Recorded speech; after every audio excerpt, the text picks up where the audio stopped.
Ka hore tātou ka hana ki te kōrero mo te Māori. E tū Māori ke ana. We're not talking about being Māori, we just be it. We just Māori every day. I never learned about our Māori history. Can't see the bruises and our selling them all these dreams and all Everything just slows down, eh? E tangata pākiki ahau. Pātaitai ana mo ngā mea katoa. E tēnei krani oku kua rima te tau ona e noho tahi ana ki tana wahine to my neni. A few months before he passed, I remember asking him, I go, krani, how do you know if she's the right one? Nā ko tana haka utu mai ki au, he replied, ka pā mai te wairo ki a koe, ko mōhio tonu atu koe ke tēnā ko te wahine tika ana mai. I thought, yeah, that's kind of a dumb answer, and I kind of sat on it for a bit. Nā tahi au ka tūtaki ki taku wahine, I met my hoa. Ka tahi anō ka pā mai tēnā wairo ki au. Ka mōhio tonu atu, koe tēnei ko te hohounutanga o te kōrero a taku krani ki au. Ka pā mai te wairo ki au, and I knew straight away she was the one matua.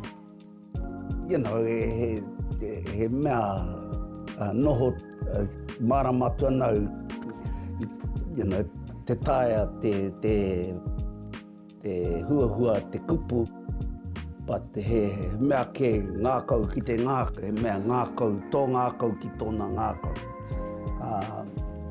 Nā ka noho tērā ki wainguni a kaurua. And so ia mātui hokianga e turuke ngā mea I tino mahi e mātui. Ko te mahi totai e tākura futuporo, ko te mahi tūro e haere ki te marae, ko te mahi tōtoro e haere ki te whare karakia. And now that I'm at the age that I'm at now, it's more karakia Māori, tūturu Māori ka nei, tūmatauenga, tāne, rongo, ranginu, papatuanuku. You know, I think you grow and what grows is wisdom. You know, and you find your wisdom. So it's all about a discipline. So now you're looking for other disciplines, Kīngi, that will bring that joy. You know, te rangi Māori e. Tēnā pēr mohana te kaumātua nei ki tēnei mea ki te tomo matua. What do you reckon about that? Oh, yeah, I'll arrange that for you. Nā aku krani katoa matua ke mōhio koe, he mea tomo rātu. Rātu katoa, aku krani katoa, he mea tomo rātu. Haka pono ana koe, ka tae tonu tēnā mahi I tēnei rā, te tomo? Ki te whakapono te ngākau, tō ngākau, ka tahi, ke kona anō e tahi whānau e mautonu ana ki tērā tikanga. Mōkua ki tēnei wā, kore au nena o he whā oku moe. Ui, mahi tika ana matua. Mea nā rātu e tohu tērā no te rangatira. I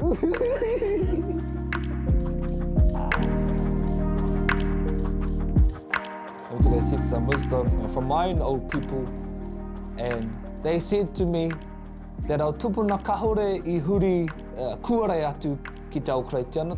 He take anō te take I tanu mea I te au tawhito.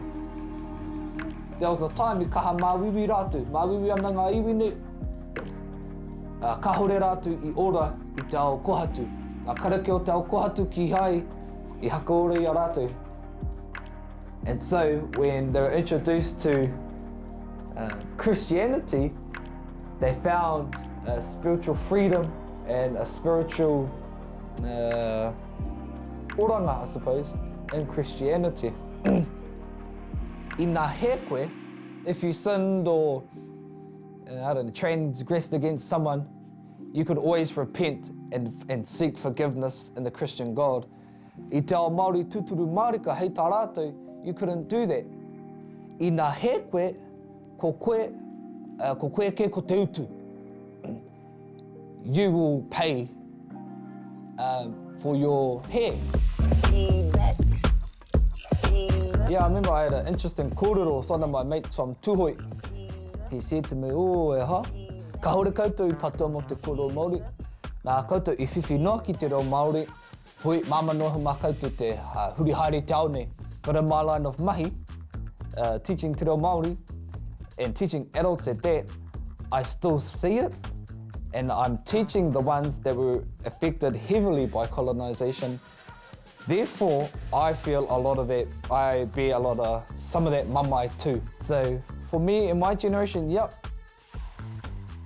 you can't see the bruises on our backside or on our hands because of the reo. But e tahi o ngā naue, nā kei roto ke e taku ngākau e ri tonu ana. E mata tonu ana e tahi awa mama i roto i taku ngākau. But every fight that Māori have fought has always been hard.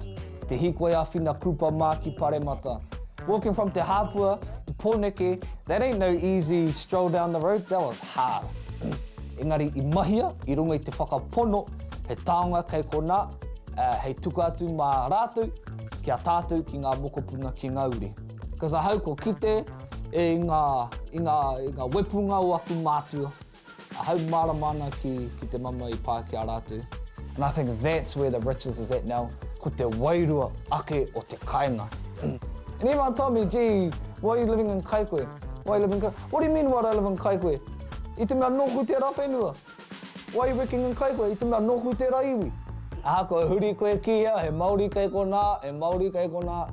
Tēnā taonea, kia nei te Māori. You think our kaumata here talks about speaking Māori or being Māori? Or does he just speak Māori and be Māori, you know?